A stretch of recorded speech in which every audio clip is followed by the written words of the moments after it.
In the section objectives, we'll look at explaining strategy, performance, and evaluation, enumerate the key components of strategy, performance, and evaluation, emphasize the importance of a continuous improvement mindset, discuss developing key performance indicators, and then practice setting realistic KPIs.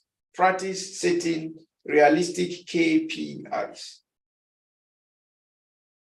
Now, moving forward, in the section objectives, in moving forward, I believe you can still see my screen. By introduction, strategy, performance, and evaluation involve the ongoing assessment of the company's strategic initiatives to determine their effectiveness in achieving their stated objectives. Something that happens about strategy in most cases is that when people say strategies, they think strategy should be able to monitor themselves. Strategy should be able to, it should be on autopilot. Strategy is not meant to be on autopilot. Okay, even if it's meant to be agile, it's not meant to be autopiloting itself. There should be some levels of monitoring. There should be some levels of evaluation to check the level of results that has been achieved. Okay, this is very, very important. So to help us monitor and thoroughly evaluate the performance of strategies, we have to engage in ongoing assessment of strategies that have been adopted and currently being implemented.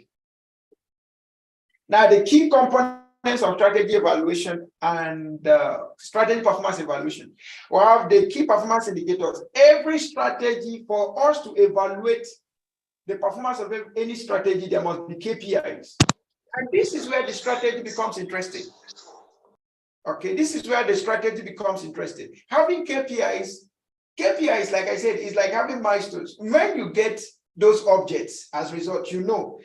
When you get to that point, you know, KPIs provides you with objective ways. It provides objectivity in performance appraisal. It provides objectivity in evaluation of performance. So it is not something that is abstract. It's something that you can see that, yes, this has been achieved. Okay, why is this so? Because KPIs are target-driven. KPIs are target-driven. For instance, let's say we want to take a certified strategic management professionals course in 5 days. 5 days becomes a target. If we don't achieve that in 5 days, if we achieve that after 5 days, we would have underperformed. If we achieved it in 5 days and the objectives were met and satisfaction was good to everyone, was perfect, then that particular KPI becomes a realistic KPI. It becomes a performing KPI. I hope we are getting something. If we say that we want to become the leading financial consulting firm in Ghana, for instance, and we say every month our assignment is to have at least 5 new clients. Okay, 5 new clients. And at the end of the day, we're only able to get 2 clients, or maybe didn't get any client at all in 30 days. Then that KPI shows that we did not perform that month. And of course, before we develop a KPI, of course, we would have done a thorough assessment of our strengths and weaknesses, knowing within ourselves the capacity that we have to drive towards our goals. Okay, there is a book I want to recommend to every one of us. Please, I am recommending this book. If you find it, please buy it. It is called The 10X Rule by Grant Cardone. Please write it down, please. 10X Rule by Grant Cardone. It will help us in understanding more about strategy, KPIs, maybe not in simple terms, teaching you strategic management, but these are experience-based knowledge that when you read through them, you understand that this is purely about strategic management. Okay, the 10X rule. I'm going to put that in the chat room. 10X rule, 10X rule, 10X rule. If you don't have this book in your library, please try and get it. Okay, and the author is Grant Cardone. Okay, so Mr. Andrews is asking the question, can you develop a strategic plan for organization by omitting monitoring and evaluation? If you develop a strategic plan and you omitted you omitted the monitor and evaluation. How will you then know that that strategic plan will deliver? The performance evaluation, the monitor and evaluation is a key aspect of strategic plan, because in the strategic plan you've indicated goals, you've indicated timeframes, you've indicated indicators that will tell if the strategic plan is performing. So what your monitor and evaluation does is to monitor your indices to make sure that your goals are achieved. Now, with the monitor and evaluation being a continuous process, what it means is if you get to the point where the results are not gotten as you want it, then you can readjust your plans. Okay, that is very, very important. Doug, thank you very much for the explanation here. Okay. The reason why I put this question on board was that there is a new government university in Ghana. Okay.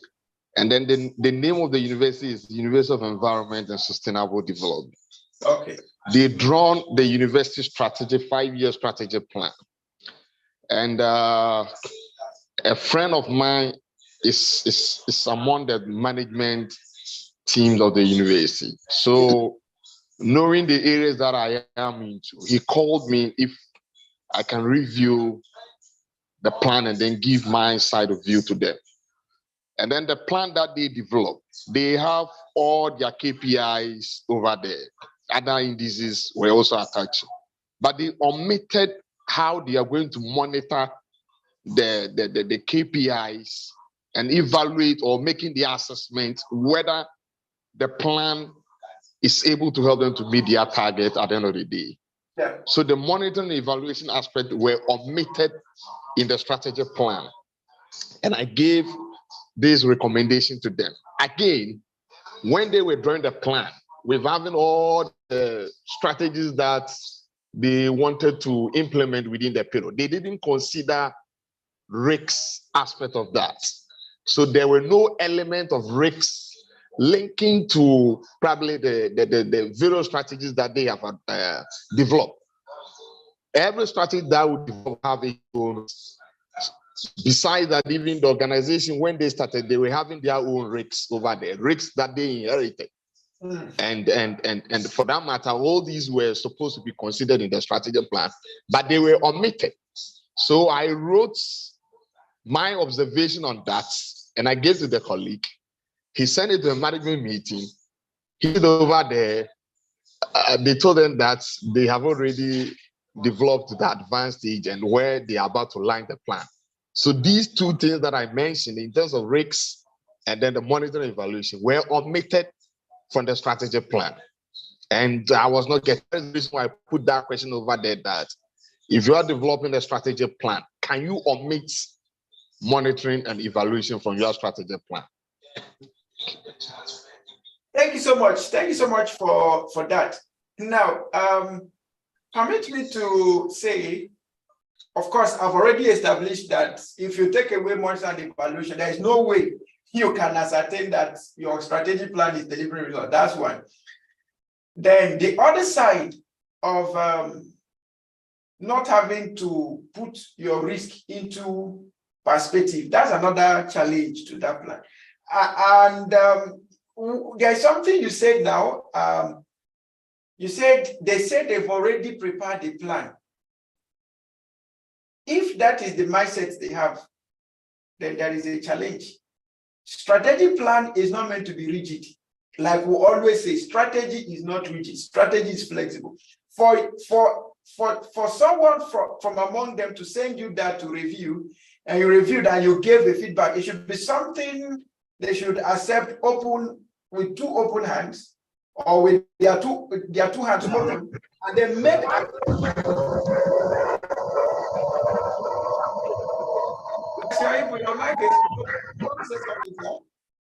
Okay, so they should they should review the plan and accommodate these things you've just highlighted. If not, in the nearest future, it will become a challenge. They cannot, number one, say the achievements. Number two, if there is any success going to be recorded, it will now become a thing of trial and error, which we mean that the administration that will take over after them might not know exactly what they did to achieve what they did. Okay, so they need to pay attention to monitoring and evaluation, and they need to also take into perspective the risk side of it. So please follow up on your friend that sent you that and help him understand. You know, part of the thing we do in professionalism is advocacy. So you being a strategic management professional and knowing that this thing they are doing now, at the end of the day, it will lead to maybe crisis or lead to not being able to measure performance. And that could actually bring the institution down. Knowing that already, you can advocate, okay? Even if it means you writing them to come and give them a 1-hour talk on this strategic planning and why this aspect is important. You can do it to them, give it to them for free. Okay, if your opinion now, your counsel is not being admitted, you can write officially requesting for a 1 hour or 2 hours, maybe 1 hour. If you say 2 hours, they'll say it's too much. You just write 2 hours, 1 hour, requesting for a time, free workshop or free seminar or free awareness section on monitoring and evaluation in strategic planning. Just put it like that. Monitoring and evaluation in strategic planning. Then when you get there, you can add the risk aspect. And then with that, during your brainstorming section, you can then ask them to bring out their strategic plan and review it according to what, with respect to what you've discussed. And then from there, it will become clearer to them. Okay. So Mr. Andrews, please don't stop. Put up the advocacy to help them. Perhaps you might end up becoming one of their consultants in the area of strategy. Okay. All right. Thank you so much for that.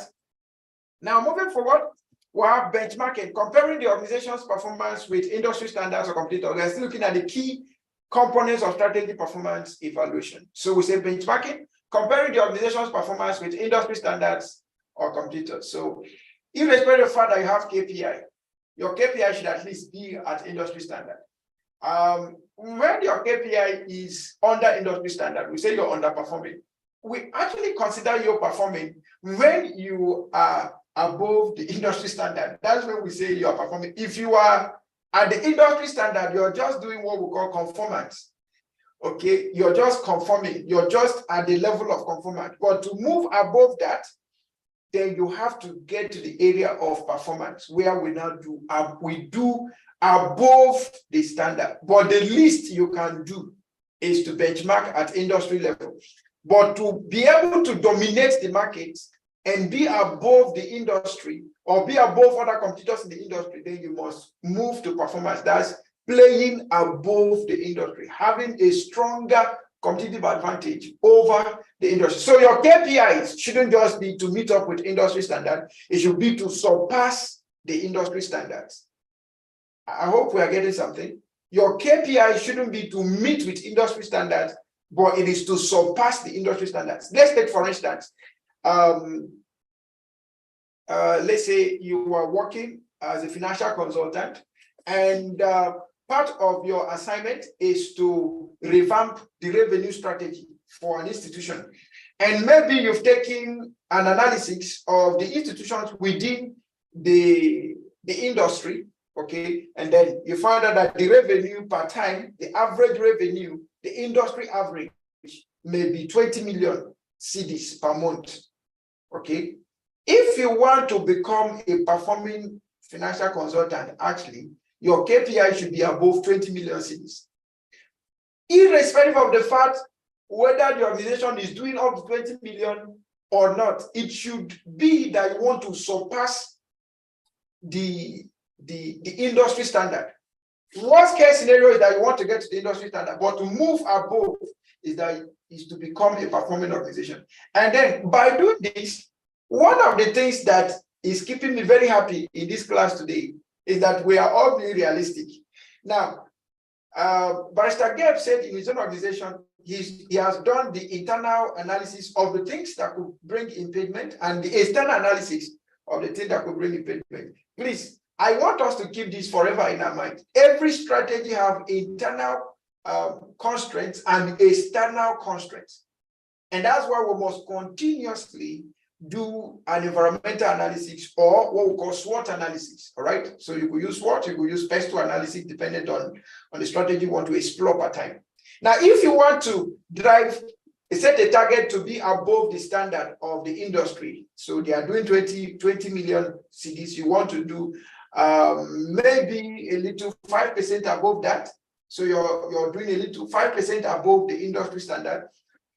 By so doing, you're doing an internal analysis of the things that could impede that target from being reached. The impediment here now could be in terms of personnel strength, in terms of technology, in terms of corporate governance structures, in terms of operational plans. Those could become constraints. The external constraints could be things like, now, do we have the branding? Do we have market perception, the right market perception? Do we have the legal requirement to be able to dominate or to push whatever they want to push to the market? So when you look at benchmarking, yeah, benchmarking wants you to be, worst case scenario, be at industry standard, but above that, performing tells you to go above that. All right. Then we have financial analysis, examining financial statement and ratios to assess the impact of strategy on profitability and growth. Now, this is just the conclusion of the whole matter. Every strategy is bounded towards financial increase and organizational growth. So you're measuring your profitability in these two lights. You're measuring it in terms of financial prosperity. You're measuring in terms of growth. Now, some people have financial prosperity, but not necessarily growth. Some have growth, but not financial prosperity. But some have both. Okay, some have both. Let me give you an example. So we just had, recently, we just had the members workshop on structured entrepreneurship. Now, we were not targeting, our primary target, there was no financial growth, but our target was numerical growth. We want to have increased members. We want to have access to more government agencies. Okay. So at the end of the day, yes, the finance wasn't the target. So we can't say categorically that we had financial prosperity in the project. No. But on the terms of growth, yes, we were able to add to the list of IPM membership. We added the Director General of Abuja ACCI, Abuja Chamber of Commerce and Industry. The Director General was added to our membership. The Director of Trade and Investment at the Federal Ministry of, how do they put it? Federal Ministry of Industry, Trade and Investment. The Director of Trade, we added him. We added the Executive Director of one of the leading research firms in energy and gas in Nigeria.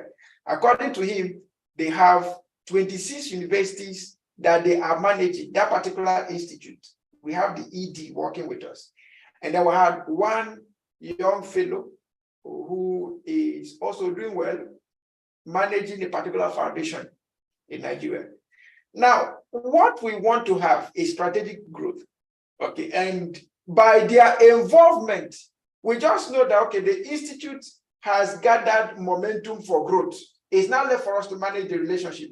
So our financial prosperity might not be immediate, but will definitely come. So when you are setting your KPIs for performance evaluations, right, you must consider these two things: financial and growth. Financial and growth.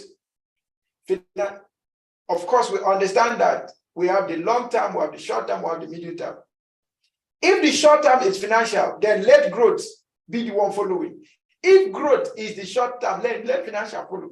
If both are short term, then let it be. But by whatever means, your strategy must drive these two things: financial profitability and growth. The next thing is customer feedback, gathering customer inputs to understand satisfaction and identify areas of improvement. This is very, very important. one of the key areas of performance evaluation, strategy performance evaluation, is those who are experiencing the strategy you're executing. And of course, to us, our strategy execution boils down to what our customers, what our stakeholders, what our investors, what the shareholders are experiencing. Their feedback counts very, very well. Please, let me say this, and let me say it very well. If your corporate governance structure is poor, believe you me, your strategy will struggle. I will repeat this again. If your corporate governance is poor, believe you me, no matter how effective, how efficient your strategy could have been, it will suffer. It will suffer. It will suffer. So what does this mean? The leadership of every organization must pay attention to all details, providing effective leadership patterns, adaptive and transformation leadership patterns that will rub off on the people. By the people, I mean the people executing the strategies, because it is what the people executing the strategies carry that will rub off on the customers. And what the customers give as feedback is a reflection of what the leadership is doing, not necessarily a reflection of what the employees are doing. Please, I need to get that. Okay, leadership is the major anchor when it comes to strategy execution. If you want your strategy to be effective and efficient, then make sure you have an effective and efficient corporate governance. Very, very important. Then we have the employee feedback. Okay, so I've already mentioned that already, all right?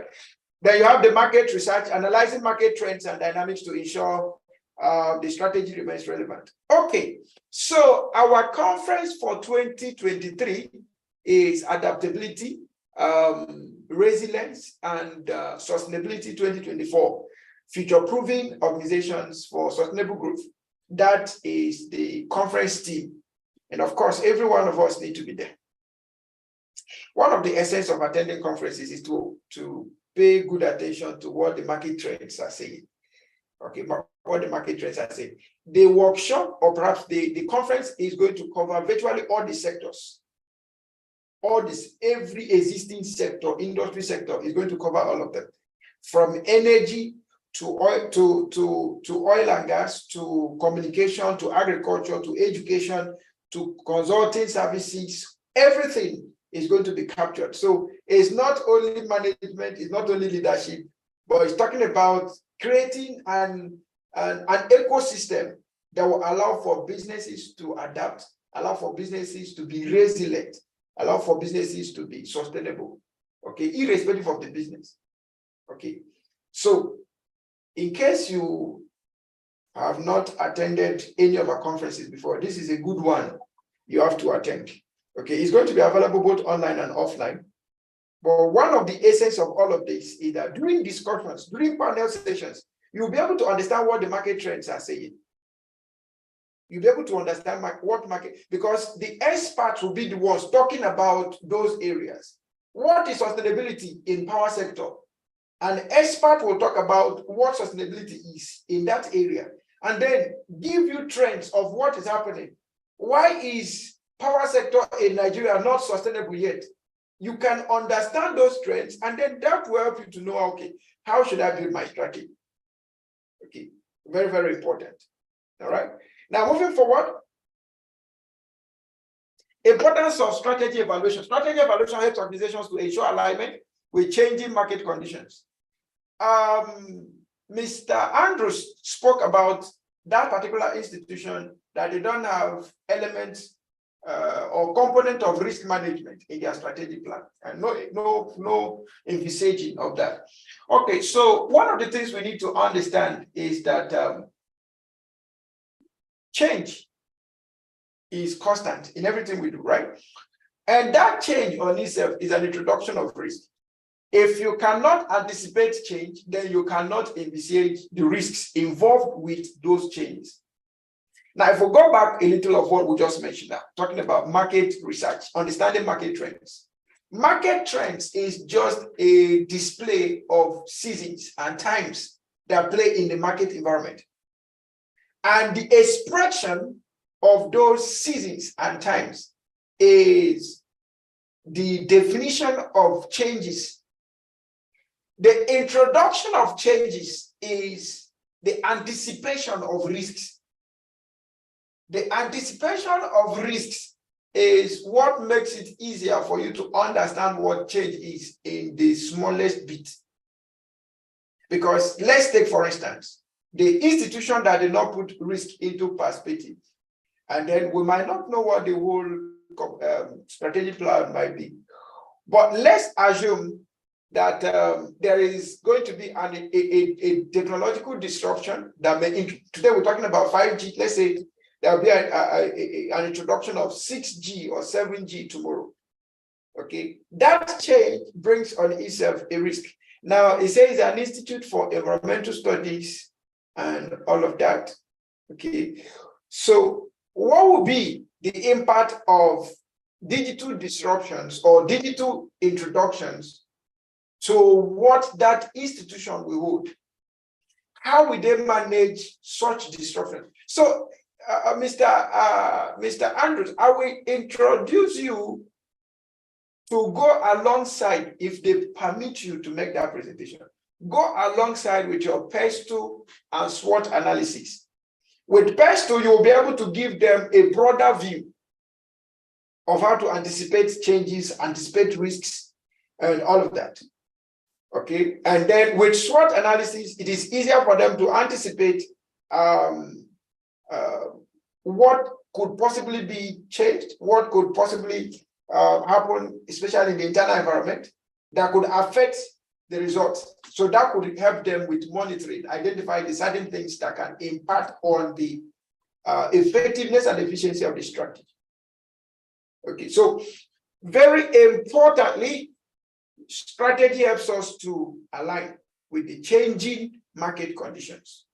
Okay, changing market conditions, right? We've talked about agility. If anyone that is in this current dispensation and you don't want to take cognizance of agile management systems, agile management approaches, which inevitably is managing risks as they come up. You are dealing with risks. You have a system like an antivirus. Before the risk comes up, is identifying it and is taking care of it. That's what agile systems is, what they are like. Okay, if you are not putting that into consideration, then be rest assured that your strategy might not be a perfect alignment. Okay, so identify and correct deviations from planned strategy well, allocate resources effectively, and then learn from successes and failures. Learn from success and failure. Now, one of the core advantage of using agile management principles and methodologies is that it reduces the risk of failures and advances the prospect for success.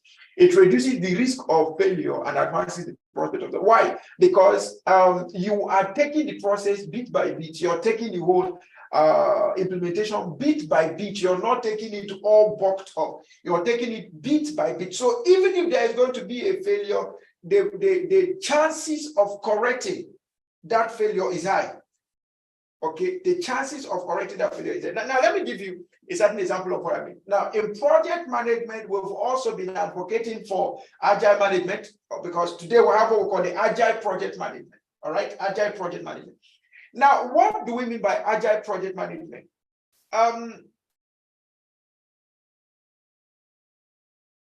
If you are to build a house, agile project management tells you, take it incrementally. Take it incrementally. So do your foundation first.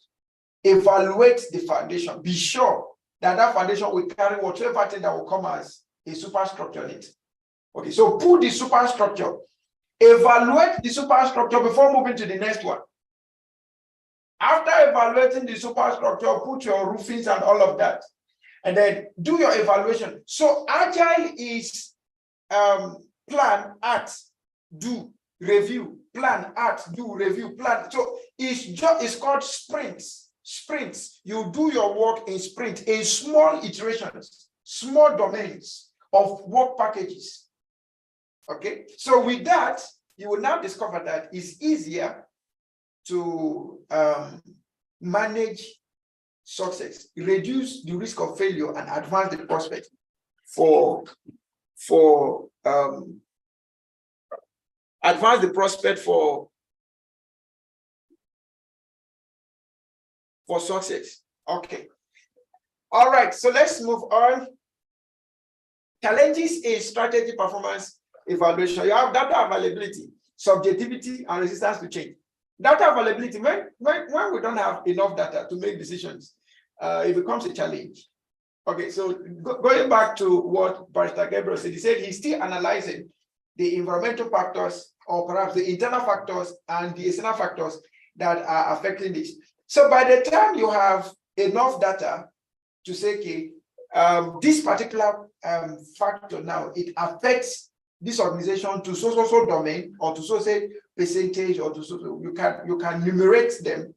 By the time you have listed all the factors, and then you now prioritize them according to the order of their impact or effects to the organization, that data will help you in making decisions towards strategy implementation. Of course, first towards strategy formulation, and then towards strategy implementation, and finally towards strategy evaluation. Okay. Then you have subjectivity. We want to deal with performance evaluation objectively, not subjectively. Okay. So some aspects of the evaluation may be subjective and require careful interpretation. Resistance to change. Employees may resist changes recommended by the evaluation process, irrespective of whatever thing we want to do. If you go back to what Mr. Amankwa said, you find out that resistance to change here is a risk to itself. Okay. But if we now begin to look at the elements that may bring about this resistance to change, that's where we now understand all of the components of the risk involved in resistance to change. All right. Continuous improvement. A continuous improvement mindset is not merely a business strategy. It is a cultural and philosophical approach that can profoundly impact an organization's success and resilience. Organizations should use evaluation results to make informed adjustments to their strategy. So let me, first of all, congratulate everyone in this class. One thing I've loved about people coming to IPM trainings is that these are people who are on themselves desperate for knowledge, applicable knowledge. In my little experience so far, I found out that those people that the organizations pay for, those people that the organizations pay for their training, maybe, let me say about 25% of them are the ones that are really serious. 75%, no, some of them don't know why they are there. Okay, 75% of most people that the organizations pay for training, they don't know what. Now, what does this mean? It means that a large population of people who come to IPM training on themselves, by themselves, invested by themselves, they are interested in continuous improvement. And that is the honey of life. That is the milk for achievement, continuous success. So I will congratulate everyone here for taking out the time to invest in yourself, not on the basis of the money, but on the basis of both time and money. Because to some of us in this class, time to you is more important than money. All right. But you still chose to sit down and learn. And having to go through the discipline of learning without anybody telling you sit down here or lock you in a classroom and all of that, that is something to be much more appreciated. Okay, so I congratulate every one of us. But that being said, continuous improvement is a quest that all of us must pay attention to. You must add to your strategy every day. You must find a way to add to your organization every day. You must find a way to add to your life every day. Remember this question every now and then. What is the one thing that if I do now will make the most positive impact in my life, in my family, in my organization? That question should not leave you. It's a question you must answer every day. So for every year, you come up with that question, what is the most important thing that if I do it right now, it will have the most positive effect in my life, in my family, in my career, in my organization? You want to answer the question? Then every month, what is that one thing that if I do this month, it will bring the most positive impact in my life, in my career, in my business? This month, you want to answer that question. Then you bring it down to the week, you bring it down to the day. That is the relevance of continuous improvement and strategy. Answering that question every day will make you a high-performing individual, will make you a high-performing family, high-performing consultant, high-performing organization. Does it mean there is only one thing you will do? No. But what is that one thing that if you had done it right now, it will contribute to the success of every other thing? All right, so I'm going to give you an example of what I mean. So a young man had just finished school. So he finished a degree. Okay, so he has finished school. So before him, he has things he wants to do. Number one, get a job or start a business. That's one. Number two, go for masters. Number three, get a job. Get married. So these are the three priorities in his life right now. He had finished a degree, and I want you to help him arrange this in order. So he's thinking of getting a job or starting a business. That's one of the things he wants to do. Number two is that he's thinking of getting married. And number three, he's thinking of going back to school for his master's. So arrange this for him. Let's assume that this young man or this young fellow is just 23 years old. He's 23 years old and he has these three things to deal with. How will you advise him? Which one, or in the most possible order of impact, how should he go about this? Get a job, marry, and go for masters. How will you advise him? Let me get your voice. Please feel free or mute. I hope we are still together. Feel free or mute and help me to arrange for him. He's just 23 years old, finished a degree, and he has three things on his mind: marry, masters, job, or business. Which one is it that if he's able to achieve that, will clear off the remaining? It will help him stress-freely to achieve the remaining, which arrange for him. Hello, Doc. Good afternoon, and good afternoon to everyone in the class. First, my sincere apologies for some of the background issues you had in the course of me commuting to an important assignment. And it was a strategy that I adopted, going with a commercial vehicle to feel like one of those people I was going to meet, and it paid off. So thank you for teaching me strategies. Hello. Are we there? Okay, thank you, sir. So for the young man, I think the best thing he needs now is if a job is available, he should take up the job. The job will finance the further education, and at the same time, the job will bring in the revenue, the income that will fund the marriage. So the most important thing is getting the job. Thank you, sir, if the job is available. Get a job, and the job can finance the masters and then finance the marriage. Yes, sir. So according to Engineer Shuaibu, he should get a job first, then the job should finance his masters, and then he can go for marriage. That's Engineer Shuaibu. Can we have, do we concur with Engineer Shuaibu, or?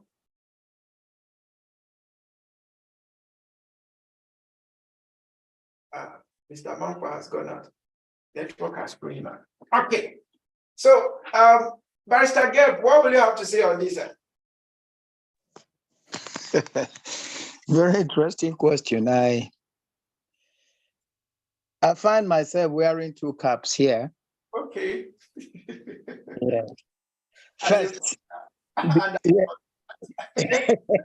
yes, I want to. Let me just try to see if I can marry these two roles and come out with the best, answer. First, let me take it as a father. And we are talking about a 23-year-old boy. Yes. So, yeah, we're talking about a 23-year-old boy. To me, as a father, I still consider him someone that I should train more. and support more in his decisions or decision making. So my personal target for my children is to give them what my parents couldn't do for me. If I had a choice, and having gone to school at an early age, I will go all the way, acquire the best education I can while, youth was still on my side. Then, when I'm done with that, two things I have done. In the process of that training, I have acquired more competitiveness, I have acquired more knowledge, more skills, more everything that will give me a competitive edge. With a master's degree, it is always an advantage, So yeah, I will first grab the advantage, both of, that education, doing it at a young age, and in the process maturing before venturing into the serious issues of life. Marriage doesn't improve economy. It doesn't. Okay.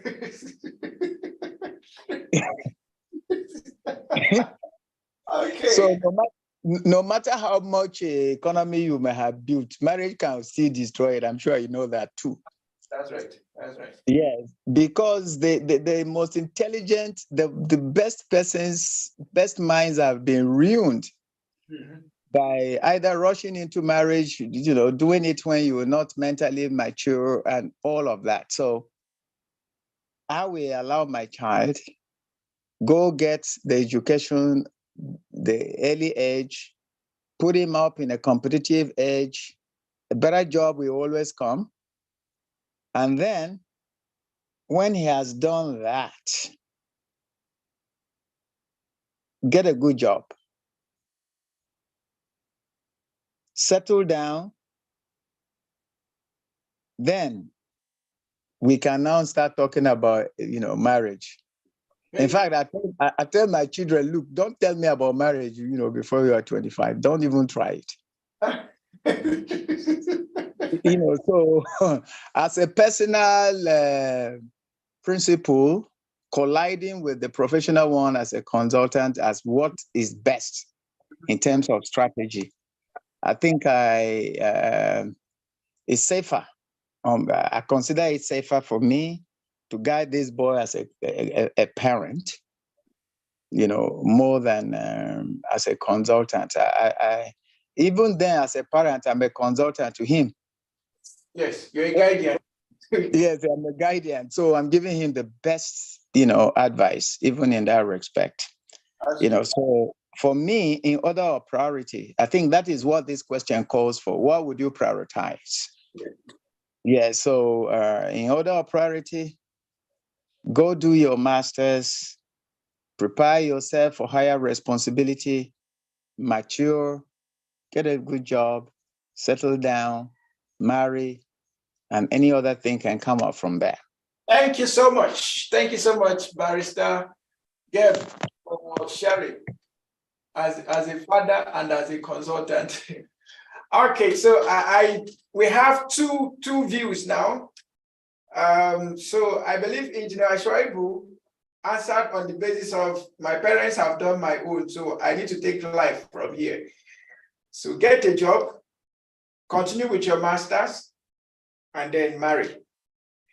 Barrister Geb, speaking as a father who has already set goals for his children, graduating at 23, you're still young, so go for your master's, build more capacity, get a job, and then marry. So if we look at all of this, you'll find out that what we want to have is the one that, if it is achieved, will produce the most positive impact in the remaining aspect of the person's life. That's the same question we ought to ask ourselves every day. And one thing with this question is, if all of us had the same things to be done, we won't order them the same way.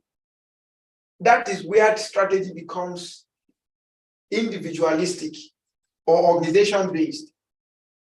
If we had the same activities to do, we won't order them the same way, because the environment might not be the same. The knowledge available to parties involved in executing these activities might not be the same. The relationships affecting or going to impact on the activity might not be so. This might have alteration, but importantly, we must be able to know which one that will make the most positive impact if we had gone with it. Okay. When I see young men, they just finish school and then the whole assignment is to get married, I laugh. I don't know how they got that idea, but that is what is happening in most cases now. And then somebody will finish school, maybe he spent 2-3 years, he didn't get a job, and now tell you that since he's not getting a job, he's going to get married. You get married, and then you, like Barrister Gabe said, marriage does not improve the economy. You now worsen the economy. That is what I've been seeing in recent times. Okay, people, yes, you finish school, but you don't have a job, and you don't have a business, nothing is fetching you money, but many things are taken away from you. You rely on uncle, you rely on father to now take care of your family. That is disastrous. And that is typical to what we do in organizations too. Okay, so we must pay attention to continuous improvement so that we can have the best strategies at all times. Now, what are the importance? What's the importance of having to pay attention on continuous improvement? So here is why fostering continuous improvement mindset is of paramount importance. Number one, adaptation to change. Adaptation to change. So there is something that is standing out between the review that we just have now. Engineer Schreiber said, get a job before the job will foster your masters. Now, one thing about job and going back to school is that you keep building capacity, and that capacity is to manage the change as it comes. And there is something that Barrister Gabe said. He said that you are intelligent does not mean that you have the capacity to handle issues in marriage. And that is true. So if you have continuous improvement mindset, you are building towards capacity improvement. Okay. I came across this movie the other day, and I would recommend that you watch it. I don't watch movies all the time, but I came across the movie on YouTube. On YouTube, I will encourage you to watch it. I encourage you to watch it. I thought it was a Christian movie, but it wasn't a Christian movie. It's just a movie that will teach you more about continuous improvement. I watched it, was it yesterday? Yes, yesterday. I watched it yesterday. I started watching it on Thursday, but so many things were in my head, so I finished watching it yesterday. I was just fast forwarding it anyway, but I got several things there. Now, that movie is titled Something That the Lord Made. Sorry, Something That God Made. I thought it was a Christian movie, but it's not a Christian movie. Something That God Made. I'm trying to see if I can get the exact title. Please, if you have the time, watch that movie. Now, that movie is a story of the racism that existed in the Western world, the racism that existed there. So in this particular country, the whites are not expected to mingle with the black. And it's a case study of the John Hopkins Research Institute or something, John Hopkins University, something like that. It happened in the 18th centuries. Okay, it happened in the 18th. That's the story of what happened in the 18th centuries in the John Hopkins. Can't remember whether it's hospital or but they are medical Something the Lord made. Okay, that's the title. Something the Lord made. Something the Lord made. Now, there's this particular young man. He had gone through school, high school, but he has not gotten a degree. He has not gone to college, but he has gone to high school, and he knows much about biology. He wants to become a medical doctor. He knows so much about biology that a professor had to hire him to be an assistant. First, they hired him to be a cleaner. They hired him as a cleaner. Now, when he got to the office where he's supposed to be cleaning, instead of cleaning, he was busy reading the research work of the professor. So one day, the professor got so intrigued and was wondering, why is he always reading his research?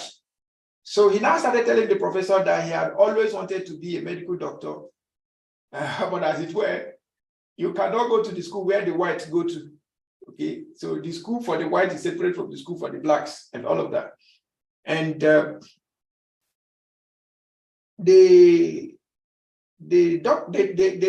professor asked him, so if you claim to know much about biology, so that means you can handle faucets, you can know how to use faucets and some of the basic equipment in biology. The young man said yes. He gave him faucets, gave him some of the things. He said, pick this, pick that, try to experiment. And when he found how good the young man was, he knew that he was so amazed. Now, they didn't change his work description. They didn't change his job title. It's only the prof that changed his job title in his own department. I said, from today, you're going to be my assistant. The guy was so good that he could conduct operations. He mastered the human body that he can conduct operations. So most of the successful surgeries that the professor was doing, it was this young man that was doing it. But something happened. The young man observed that, yes, he was the one that introduced some of the principles and the methods that the prof was using. But he was never recognized. He was never acknowledged. And one day he accosted the prof and said, why is it that I'm not even in the list of what is happening here? On the journals is only your name and the names of your colleagues who were never there when I was carrying out this research. Okay. And the prof said, but you don't have a college degree yet, so you cannot be a doctor. And the young man said, okay, so since I can't be a doctor, why not? So he resigned and he left and went to school. The school rejected him.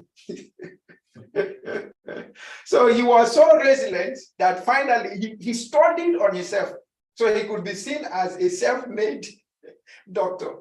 He studied by himself and finally got enrolled back into the John Hopkins, and then gradually he became a certified medical doctor, and he became the first Black man in the John Hopkins Medical Center. Now, what am I trying to say? Adaptation to change is a function of continuous improvement. And that continuous improvement is a mindset. If you ever come to that point of thinking there's nothing more to learn, that's the time you start dying. That's the time your relevance starts dwindling. Even if you get to 100, don't ever stop learning. One of my role models is getting to 70 years now. He said that he reads every day and he writes every day. He reads every day and he writes every day. That makes continuous improvement steady and consistent. Okay, steady and consistent. In the last workshop we had, the members workshop, two of the directors said something, and I was like, wow, this is a very deep secret that these guys have reviewed. Two of the directors now that came, they've retired. One retired last week. One retired in 2022. Now, the one that retired last week said something.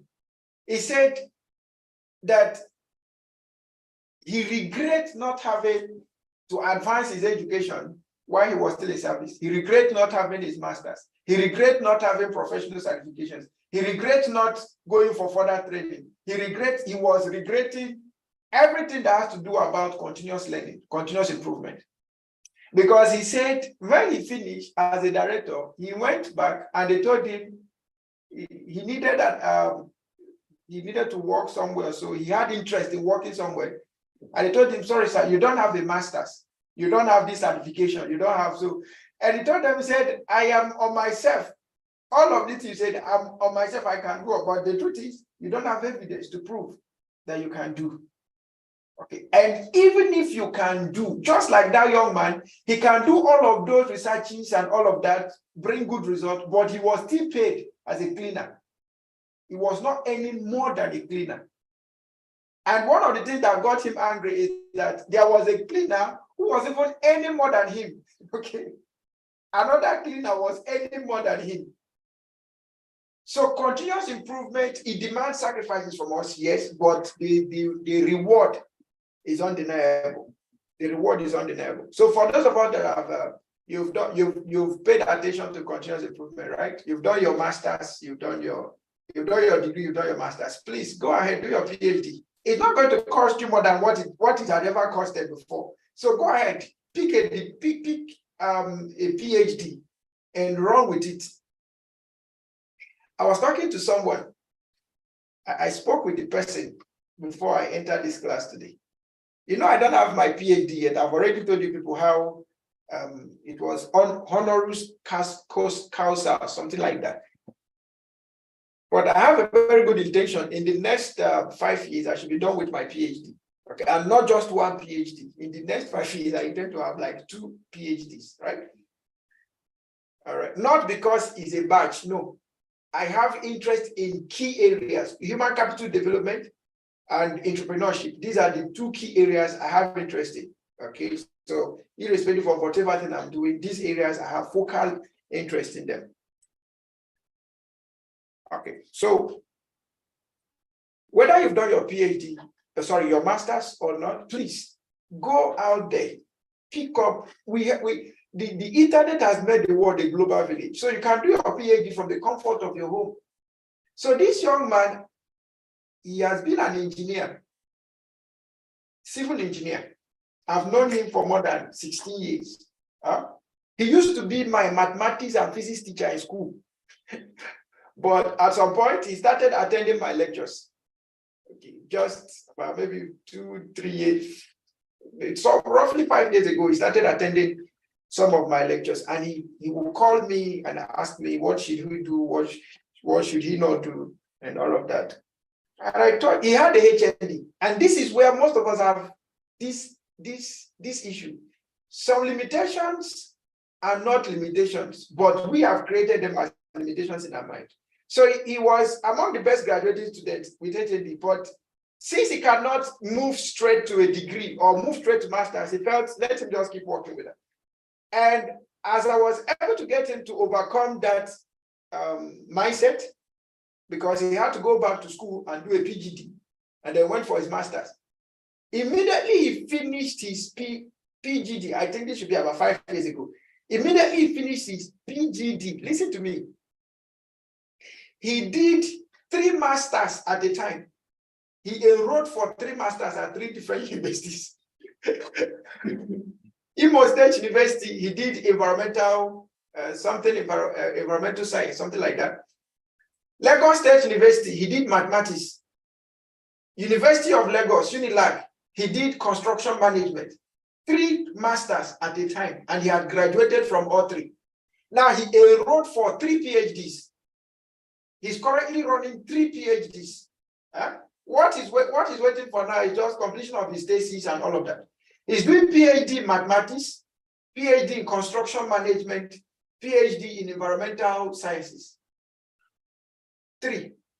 And he's currently running because I think it was last year we started discussion, and then he was telling me he wants to advance in business. He wants to learn more about management and business. He has spent most of his life in career. He wants to so that he can start preparing towards owning his own business. Why not?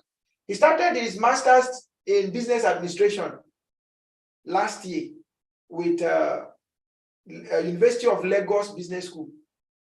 So he's running 3 PhDs now plus 1 ongoing master's.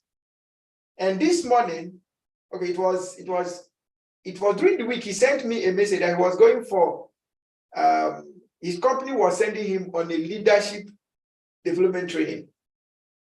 And this morning, he sent me the certificate of what he has done.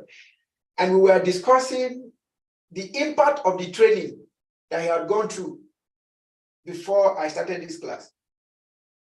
Let us not put ourselves to any form of limitation.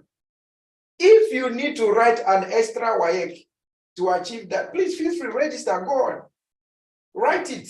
If you need to write an extra private GCE, why not? Go ahead. These things will help us to manage change, adapt to change. Not only adapting to change, they will help us in innovation and creativity. Okay, now, this young man I was talking about, his salary moved. If I tell you the story, is somehow, his salary moved from about 300,000 to about 1 million now. He earns more than $1 million now in a month. Of course, 1 million naira is not in Nigeria for now. Okay, he earns more than $1 million now in a month. The person I'm talking about is maybe more than 20 years or 25 years older than me, but that doesn't matter. Okay, he earns more than $1 million now, exclusive of his allowances and every other thing. Now, there is something impressive that he did. I told him, your company has a lot to do when it comes to contract. So why don't you register a business that can be outsourcing for your company? And he went on and did just as I told him. He did that 2022 or 2021. Most of he's the head of project management in his organization. So most of the contracts now, the ones that his organization can do, and he made me the head. He made me the MD/CEO of his organization. So I'm the one managing the organization now. Okay. So the contracts that the company can handle, he sends to the organization. We bid for it. If we're able to get it, we get it. He gets paid by bringing the contract. Other people get paid by bringing the contract. That is part of innovation and creativity.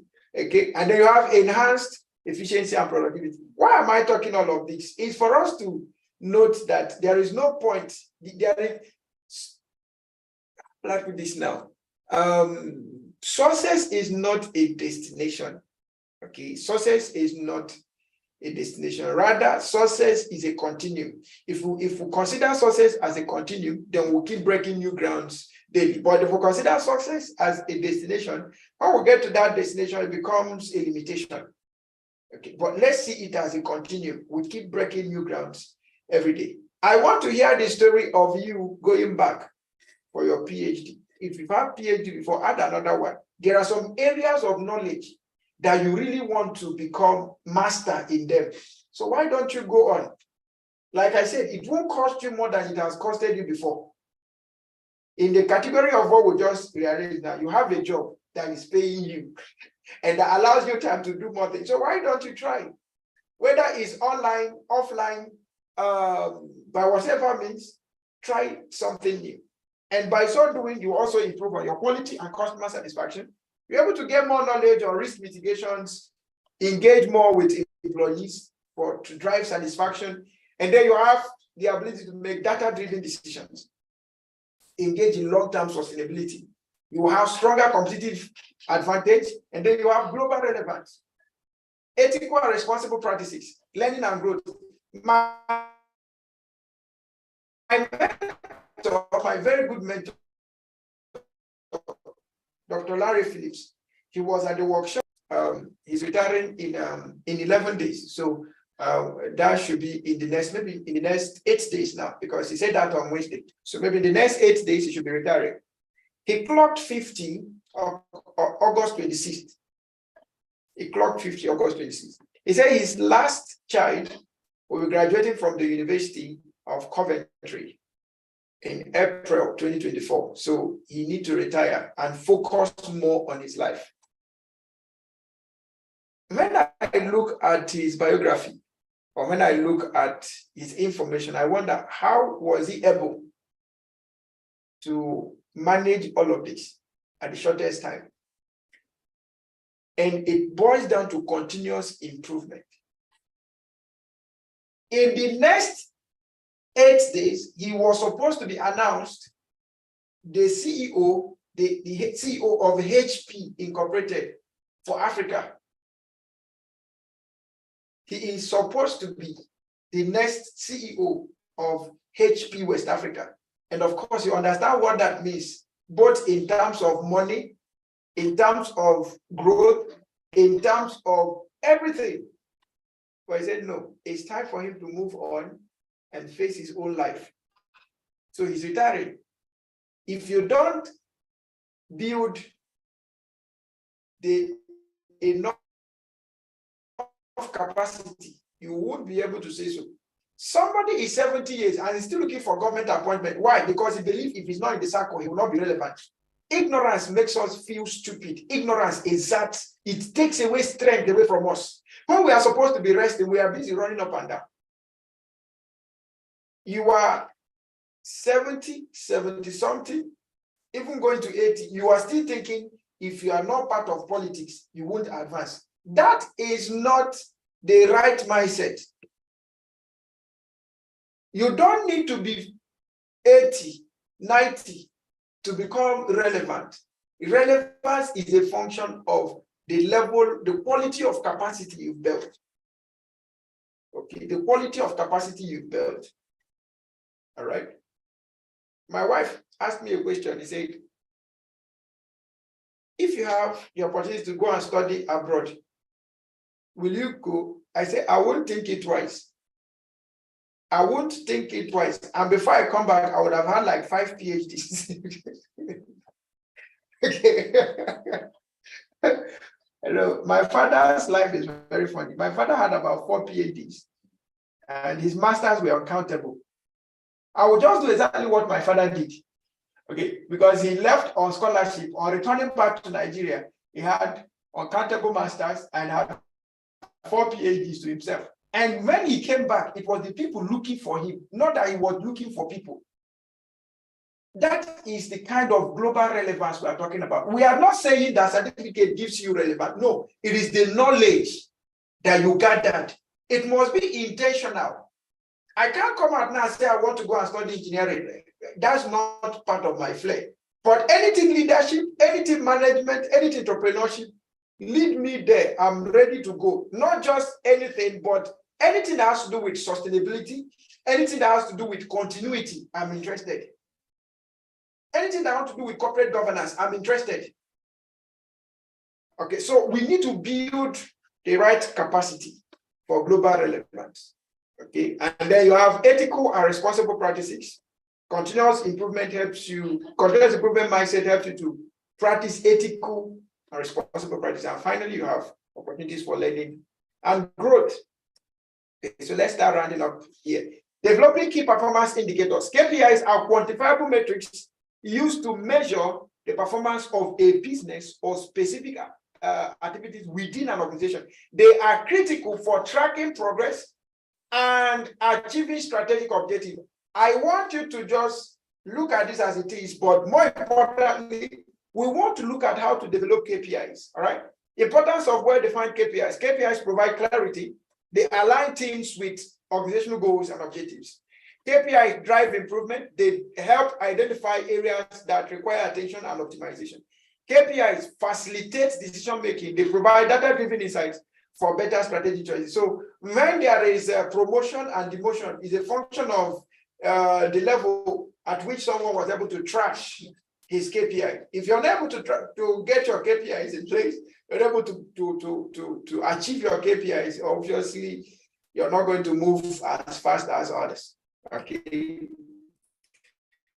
Now, steps to developing an effective KPI, the objectives.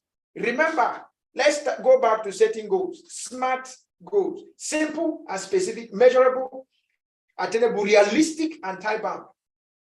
Additional to it, it has to be evaluated. The goals must be evaluatable and they can be readjusted. So when you're setting KPIs, follow the SMARTer goals or the SMARTer technique. Set clear objectives. Set clear objectives. Start by defining clear and specific objectives. What do you want to achieve? Set it very clearly. Number 2, identify key matrices. your KPIs must have metrics, numbers. There must be numbers. I want to have 10, I want to have 5, I want to have 20, I want to have 300%, 1000%. There must be numbers. Measurable. That is the essence. Number helps you to measure. Then set targets. Establish realistic and achievable targets for each KPI. Select data sources, identify where and how you will collect the data required for measurement, create a measurement plan, define the frequency of data collection and reporting, engage stakeholders, involve relevant teams and stakeholders in the KPI development process to ensure alignment with organizational goals. I love all of this, but let's move on. Characteristics of effective API relevance. KPI should directly relate to the objective they measure. Measurability, they must be quantifiable and based on data that can be reliably collected. Timeliness, KPIs should provide real-time or timely insight. Actionable, KPIs should lead to clear actions when targets are not met. Consistency, consistent measurement methods should be applied over time for accurate comparison. Common categories of KPIs are the financial KPIs, customer KPIs, operational KPIs, employee KPIs. Financial KPIs like revenue, profit margins, return on investment. Customer KPIs like customer satisfaction, retention rates, net promoter scores. Operational KPIs like efficiency metrics, production output, quality control. Employee KPIs like employee satisfaction, turnover rates, productivity, performance rates, and all of that. Now, examples of KPI statements. Remember, we said KPIs, you must set clear and specific objective. What do you want to achieve? So that will lead us to what we call the KPI statement. So examples of KPI statement. For example, in sales and marketing, KPI, monthly sales revenue. The KPI is going to be centered on monthly sales revenue. Explanation is this KPI tracks the total revenue generated by the organization sales effort in a given month. So by this, it means that we have to have a target and a strategy that we're going to use to achieve that KPI. Another KPI statement could be on customer acquisition cost. The CAC measures how much it costs to acquire a new customer. Is calculated by dividing the total marketing and sales expenses by the number of new customers acquired. Then we have the conversion rates. Please, you can read up these examples. When you get slide, there you have manufacturing and operations, you have KPI on overall equipment effectiveness, inventory turnover, on-time delivery, finance and account, you have gross profit margin, debt to equity ratio, cash flow from operations. Now let's look at a practical example of setting KPIs in business. For instance, sales team performance. The objective here is to improve the performance of the sales team to increase revenue and customer satisfaction. Now let's look at each of the objects involved in sales and see how we can use that to move on. So we look at monthly revenue, monthly sales revenue. The definition here is monthly sales revenue measures the total income generated by the sales team from sales activities within a specific month. Why is it important? This KPI directly correlates with businesses' financial health and growth. Increasing sales revenue is a primary goal for most businesses. Now, the target is to set specific revenue target. For instance, a 10% increase in revenue compared to the previous month. So the matrix here is 10%. 10% want to increase the revenue by 10%. If we don't get 10%, it means that this KPI is not effective. This KPI did not work. So you readjust it till you find what works. Okay. Another example is customer satisfaction score. The definition, it measures the satisfaction level of customers who have made a purchase or interacted with the sales team. Why is it important? High customer satisfaction often leads to repeat business and positive word of mouth referral. Target, maintain a CSAT score above 90% to ensure customers are highly satisfied. This is very, very specific. So if you don't get 90% CSAT score, that means your satisfaction is dropping. How do you get this? You get this through, most importantly, or one of the ways is through survey. So when customers get to buy things from you, you want to conduct a CSAT. Banks do that a lot. Once in a while, bank will send you customer satisfaction survey, customer survey. They want to check the level at which they are. You want to check the level at which they are. Okay, so you can use a survey to track your CSAT scores. They have sales pipeline value. Definition of the sales pipeline value represents the total worth of deals currently in the sales pipeline. Why is it important? It gives insight into the future revenue potential and the health of the sales funnel. Target, increase the pipeline value by 15% each quarter. Yeah. So these are specific KPIs you can say, and you can, like we said, you can set KPIs in different domains. You have the financial KPIs, customer KPI, operational KPI, employee or HR KPI. These are not just the all, but these are the common ones. You can also set KPI for your family, like Barrister Gabriel now has said KPI. If you're not up to 23, if you're not up to 25, don't talk to me about marriage. That's a KPI. So by default, you just know that you cannot talk to daddy about marriage until you're 25. That's a KPI. So even if you want to talk about marriage, the first question is, are you up to 25? That's a KPI. Okay.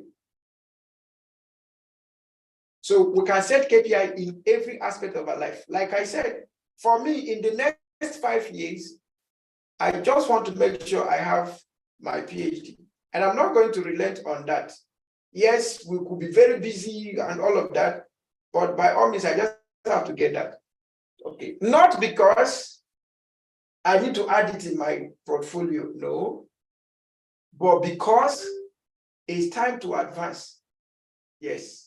It's time to advance. It's time to advance. One of these days, I want to train House of Rep members. Yes, I can still train them as I am with all of what I've gathered. But there is something called reputation. One of the things continuous improvement helps you to do is to add to your reputation. To add to your reputation. When you say, okay, the person that is coming to train us, and of course, one of my goals as a consultant also is to become a consultant for government of nations, right? Okay. So that's a very important goal for me. Okay. Some of the goals that we set, we've achieved. Okay. And to ensure that we achieve the next levels faster, we need to improve on our knowledge base. Okay, we need to improve on our knowledge base. Now, if you were to go and make a request to train, say, the president of nations, maybe you want to train presidents at UN Congress or at ECOWAS Congress or at African Union Congress and all of that. And they evaluate your CV, whether you like it or not. They evaluate your curriculum vitae. Your curriculum vitae might not represent all of who you are, but there are some significant items in your curriculum vitae that will make you much more attractive to become the best target or the best person for that assignment. Okay, so part of my strategy in ensuring that I get to one day have the privilege to train governors, senators, presidents, and all whatnot is to make sure that I continuously build myself. Continuously build myself. Somebody said continuous improvement does not break your head, it only expands your brain. And I love that. That's what I want to achieve. I want to expand my brain, not necessarily breaking my head. Okay. So all of us, we need to set our own KPIs. Okay. Set your own KPI and then begin to work with it. Okay. Begin to work with it. All right. So I'm going to move on a bit. So these are all examples of KPI. Okay. So class activity, take a quick review in your personal goals and set at least one KPI for an area that, if achieved, will have the most positive impact in your life, family, and career. So I want you to set a KPI in the next 6 months, 1 year, 3 years, 5 years, maximum 5 years. What KPI are you setting in 5 years or in 1 year, in 3 months? Okay, from 6 months to 5 years. Choose one. Choose one. One that you think that if you achieve it, it will reposition you for a much more positive impact in your family, in your life, and your career. So I'm going to give you 5 minutes. 5 minutes. Please, I would like it to be straightforward. Okay, straightforward. Okay, straightforward. Okay, my KPI, what I want to achieve is this. And the KPI I'm setting is this. Make sure it's realistic. Very, very realistic, and it's actionable. All right. So I will take 5 minutes then. In conclusion, strategy, performance, and evaluation are essential for tracking progress, adapting to changing conditions, and ensuring that an organization's strategic initiatives remain effective and aligned with its goals. All right, so I'm going to give us 5 minutes. I will come back in 5 minutes. That will be by 12:51 or 11:51 for those of us in Ghana. So in the next 5 minutes, we'll be back. And when we come back, just tell us what you want to achieve and the KPI. Remember, the essence of KPI is monitoring and evaluation. KPI helps you to monitor and evaluate your strategy. So if you have monitoring and evaluation and there's no KPI, that monitoring and evaluation is incomplete. Okay, KPI helps you to see what performance is like. All right, so 5 minutes and we'll be back. Please don't go anywhere. 5 minutes and we'll be back. Thank you and see you in 5 minutes.